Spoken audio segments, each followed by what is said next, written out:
From across Maryland, Virginia, and the District, this is Washington's 24-hour local news leader. News Channel 8's Live This Morning starts right now. When children are diagnosed with chronic illnesses, they often miss school during their treatments. But this week, Georgetown University Hospital has launched a new program to keep those kids connected with their friends and their teachers. Here's our Natasha Barrett to share their story. Hi, Becky. Hi. From the hospital, 6-year-old Becky Wilson reconnected with her classmates virtually.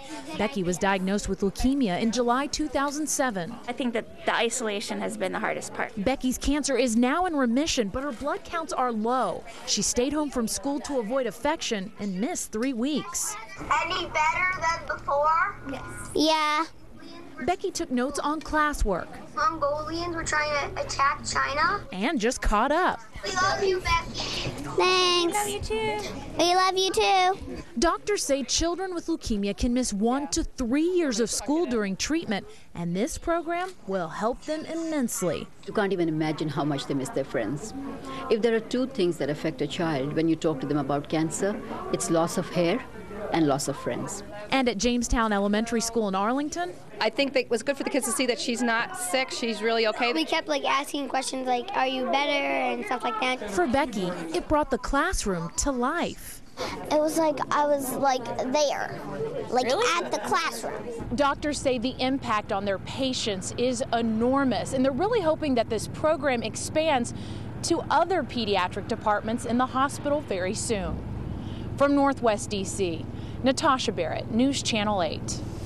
Joining us now live here on the set is a familiar face from Natasha's story there. Dr. Aziza Shad is the Chief of Pediatric Hematology Oncology at Georgetown University Hospital. Doctor, thanks so much for joining us. Thank you for having me here. That's a great story. You're giving kids who would otherwise be affected not just by their medical treatments, but by almost sort of the social isolation that's forced upon them. Absolutely. They can be a part of their class. Yeah.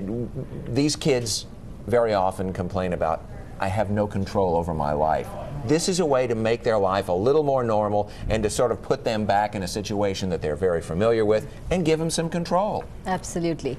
In fact, what I think we don't realize is how isolated children feel when they're diagnosed with not just leukemia or cancer, but any chronic long-term illness.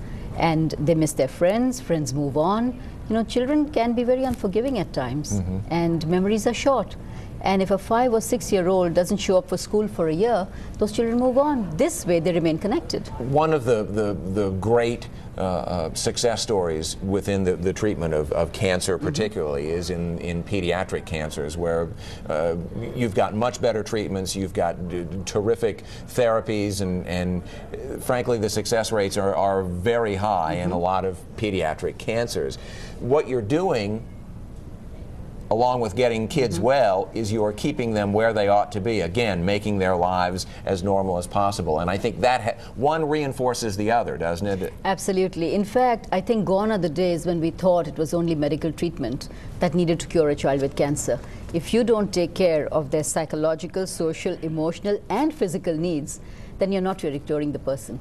So it's extremely important that we pay attention to the emotional needs of the child, the psychological needs of the child and family, and this is one way of doing it. And the little girl that we profiled there, Natasha profiled there, what a terrific, you really hope to have a patient like that. She's about as motivated as she could possibly be, it seems. Absolutely. Becky really misses school when she's in the hospital for long periods of time, or if she can't go to school for long.